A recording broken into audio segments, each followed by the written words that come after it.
नमस्कार दोस्तों, आज मैं आपके लिए लेकर आया हूं कक्षा 10 सोशल साइंस हिस्ट्री का पहला चैप्टर यूरोप में राष्ट्रवाद का उदय। इस चैप्टर का ये दूसरा भाग है। पहला भाग हम देख चुके हैं। दोस्तों, कुछ चीजें महत्वपूर्ण इस भाग के लिए, यहाँ पर कुछ मैंने येलो कलर से हाईलाइट किए हुए हैं कुछ पॉइंट्स, उनको जरूर ध्यान से देखिए। कुछ डाउट है तो नीचे कमेंट सेक्शन में जरूर बताइएगा। जेएनवी सुरेंद्र नगर के स्टूडेंट्स अपना व्हाट्सएप ग्रुप के माध्यम से भी ये डाउट डाल सकते हैं, जिससे कि अगले वाले वीडियो में मैं आपके डाउट सॉल्व कर सकूं। तो मित्रों, आइए हम देखते हैं अपना ये सेकंड पार्ट।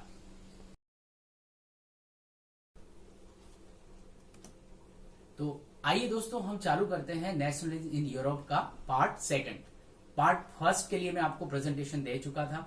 पार्ट फर्स्ट में हम लोगों ने देखा था फ्रेडरिक सार्यू द्वारा बनाया गया विश्वव्यापी प्रजातांत्रिक और सामाजिक गणतंत्र के स्वप्न का चित्र, जो इस पीपीटी के बिल्कुल फ्रंट पेज पे भी है।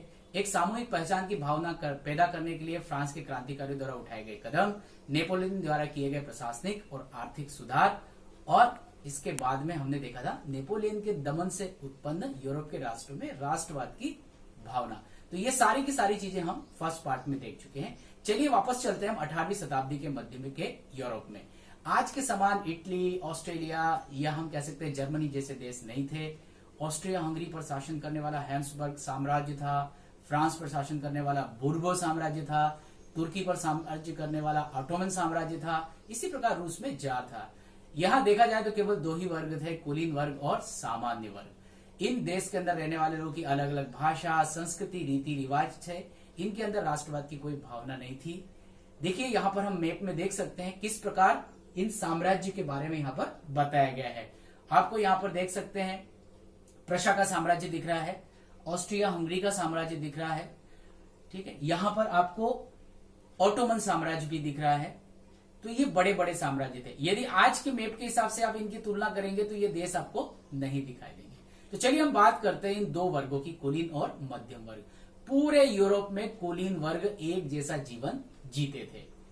ये सम्राट लोग थे, ज्यादातर भूमि पर इन्हीं का अधिकार था, और ये सामान्य वर्ग से कटे हुए थे। देखिए, इस समय 18वीं शताब्दी के मध्य में मध्यम वर्ग का उदय एक बड़ी चीज थी। व्यापारी, वकील, दुकानदार, लेखक, ये मध्यम वर्ग थे।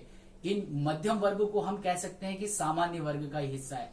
इसमें आप देख सकते हैं यहाँ पर इस पिरामिड के अंदर ये जो बीच वाला सेक्शन दिख रहा है, ये है मध्यम वर्ग का, मतलब जिसे हम कहते हैं क्रीम। सामान्य वर्ग की जो क्रीम थी, ये था मध्यम वर्ग। चलिए, ये जो मध्यम वर्ग था, ये प्रायः इसी सोसाइटी का एक हिस्सा था। तो मोटे तौर पर हम कह सकते हैं कि अभी भी जो यूरोपीय समाज था वो दो भागों में ही डिवाइड था। अब इस मध्यम वर्ग ने उदारवाद, उन्होंने कहा, जैसे कि हमने फ्रांसीसी क्रांति में देखा था कि विचारकों ने तात्कालिक राष्ट्रीय या हम कह सकते हैं कि राजतंत्र व्यवस्था थी, उसकी आलोचना की, और उन्होंने कहा कि भाई एक उदारवादी शासन व्यवस्था होनी चाहिए। राजनीतिक रूप से लोकतंत्रात्मक शासन प्रणाली की बात करते थे, जहां पर शासन का चुनाव जनता के द्वारा हो। आर्थिक रूप से इनकी क्या मांग थी, क्योंकि देखिए ज्यादातर ये लोग व्यापारी थे, पैसा था इनके पास, लेकिन राज्य का नियंत्रण भी बहुत ज्यादा था। तो ये चाहते थे कि राज्य का नियंत्रण कम हो, उन लोगों को अपनी निजी संपत्ति रखने का अधिकार होना चाहिए। तो इसे प्रायः फ्रेंच में लीजे फेयर भी कहा जाता है। देखिए, उस समय के यूरोप को देखिए किस प्रकार इन लोगों के सामने बाधाएं थी व्यापार में प्रमुख। तो सबसे बड़ी बात तो ये थी कि यूरोप छोटे छोटे राज्यों में बटा हुआ था। इन राज्यों की अपनी अलग अलग मुद्राएं थी। जब ये व्यापारी एक स्थान से दूसरे स्थान पर सामान बेचने जाते तो हर जगह पर इनको सीमा शुल्क नाकों से गुजरना पड़ता था। अब आप सोचिए कि इतना ज्यादा सीमा शुल्क देने के कारण व्यापार कैसे आगे बढ़ पाएगा। अच्छा, वस्तुओं के माप भी निर्धारित नहीं थे। यदि व्यापारी ने एक जगह से 1 मीटर कपड़ा खरीदा तो एक जगह पर वो 80 सेंटीमीटर का, दूसरी जगह 100 सेंटीमीटर का। तो ये सारी बाधाएं थी इन व्यापारियों के सामने। तो जर्मन संघ के जो व्यापारी थे, उन्होंने एक महत्वपूर्ण काम किया। याद रखिए, जॉल्वेरिन। ये जॉल्वेरिन के ऊपर कई बार बहुत प्रश्न आए हैं। ये जॉल्वेरिन जो था, ये एक शुल्क संघ था जिसका निर्माण किया था जर्मन संघों के राज्यों ने। इसमें करीब करीब सारे राज्य शामिल हुए थे। इन्होंने क्या किया कि जो आंतरिक शुल्क थे वो समाप्त कर दिए थे। मुद्राओं की संख्या जो करीब पहले 30 थी, उसको घटा के इन्होंने कर दी केवल 2। तो इस प्रकार ये एक और अवरोध समाप्त कर दिया। आगे बढ़ के इन्होंने क्या किया कि इस पूरे क्षेत्र में रेलवे का जाल फैला दिया। इस रेलवे के जाल फैलाने के लिए वस्तु और सेवाओं को एक जगह से तेजी से आना जाना हुआ। इस प्रकार हम देखते हैं कि आर्थिक हित राष्ट्रीय एकीकरण में सहायक बने।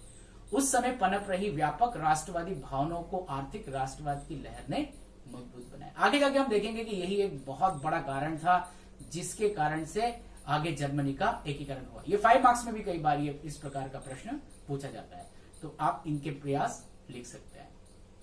ठीक है, अब वापस से हम चलते हैं 1815 के बाद में। 1815 के बाद का रूढ़िवाद क्या था? आपको पता है कि 1815 में नेपोलियन की हार हुई थी। इसके बाद जो विजित शक्तियां थी उन्होंने वियना में एक सम्मेलन बुलाया जिसे कहते हैं वियना कांग्रेस। देखिए, वियना कांग्रेस का जो मेजबान था वो था ऑस्ट्रिया। आपको पता है कि ऑस्ट्रिया की राजधानी थी वियना। इन्होंने क्या काम किया? बुर्बो वंश को वापस फ्रांस की सत्ता दे दी गई। फ्रांस के भविष्य के विस्तार को रोकने के लिए इसकी सीमा पर कई सारे राज्य बना दिए गए, वो मैं आपको आगे बताऊंगा। प्रशा को भी पश्चिमी सीमा पर महत्वपूर्ण इलाके दिए गए। उत्तरी इटली के क्षेत्र ऑस्ट्रिया को सौंप दिए गए। उन राजतंत्रों की बहाली कर दी गई जिनको नेपोलियन ने हटाया था। और एक और इम्पोर्टेंट काम किया गया, सेंसरशिप। ये सेंसरशिप क्या थी इसको भी मैं आपको आगे बताऊंगा। यहां आप देख सकते हैं कि कुछ लोग बैठे हुए हैं टेबल के ऊपर। सेंसरशिप का मतलब है अभिव्यक्ति की आजादी पर प्रतिबंध लगाना। आप कुछ बोलना चाहते हैं, आप कुछ लिखना चाहते हैं, अपने विचार अभिव्यक्त करना चाहते हैं तो आपको राजा की अनुमति लेनी पड़ेगी। यही है सेंसरशिप। चलिए हम आगे बढ़ते हैं, यूरोप के मैप में देखते हैं और यहां देखेंगे कि किस प्रकार से इन इलाकों को फ्रांस की सीमा पर बसा दिया गया। दिख रहा है ये राज्य फ्रांस के साइड में, यहां पर।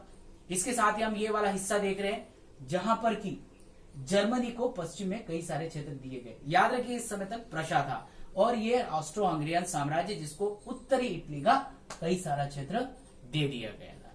तो फ्रांस को पूरी तरीके से ब्लॉक कर दिया गया था 1815 के बाद में। लेकिन क्या फ्रांस की जनता मान गई? नहीं, कुछ लोग ऐसे थे जो अभी भी इनका विरोध करते थे। तो इस प्रकार राजतंत्र का विरोध करने वाले, जनतांत्रिक विचार रखने वाले लोगों को कहा जाता था वहां पर क्रांतिकारी। इन क्रांतिकारियों ने कई सारे गुप्त संगठन बनाए और इनके माध्यम से ये कार्य करते थे। ऐसे ये क्रांतिकारी थे मैथ्सनी। आप देखेंगे कि इटली के एकीकरण में इनका बहुत योगदान था। इनका जन्म जेनेवा में हुआ था।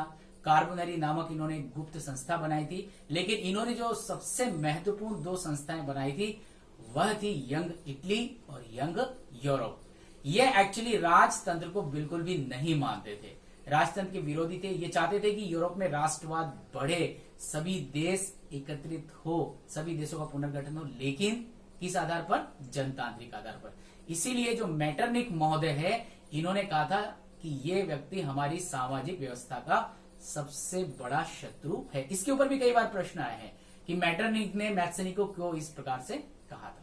चलिए हम देखते हैं क्रांतियों का युग। 1830 से 1848 के बाद भी जिस प्रकार हम देखते हैं कि यूरोप में कई सारे क्षेत्रों में वापस मध्यम वर्ग ने क्रांति की। सबसे पहली क्रांति 1830 में हुई जिसके तहत जो 1815 में बुर्बो वंश का राजा को बैठाया गया था उसको हटा दिया गया और उसके बाद इसे संवैधानिक राजतंत्र बना दिया गया। लुई फिलिप को सत्ता दे दी गई। फिर मेटरनिक ने एक और सवाल कहा था, एक और, कि जब फ्रांस छींकता है तो बाकी यूरोप को सर्दी जुकाम हो जाता है। आइए देखते हैं मेटरनिक ने ऐसा क्यों कहा था। एक्चुअली इस टेबल में आप देख सकते हैं 1789 फ्रांसीसी क्रांति हुई, यूरोप के कई सारे भागों में विद्रोह हुआ। 1815 नेपोलियन का अंत, इधर नेपोलियन का अंत हुआ, वियना कांग्रेस हुई और कई जगह कई सारे गुप्त संगठन हुए यूरोप में और कई सारे परिवर्तन हुए। 1830 देखिए फ्रांस में फिर तीसरी क्रांति हुई और कई सारे यूरोप के भागों में फिर क्रांति होना चालू हो गई। 1848 फ्रांस गणतंत्र बना और हमने देखा कि कई जगह पर फिर क्रांति हुई। भाग 3 में अब आप देखेंगे यूनान का स्वतंत्रता संघर्ष, रोमानी कल्पना और राष्ट्रीय भावना। इसके साथ साथ ही देखेंगे भूख कठिनाई और जन विद्रोह जिसने यूरोप को और अधिक विद्रोह की तरफ लेके गया। उदारवादी की क्रांति और देखेंगे हम फ्रैंकफर्ट संसद।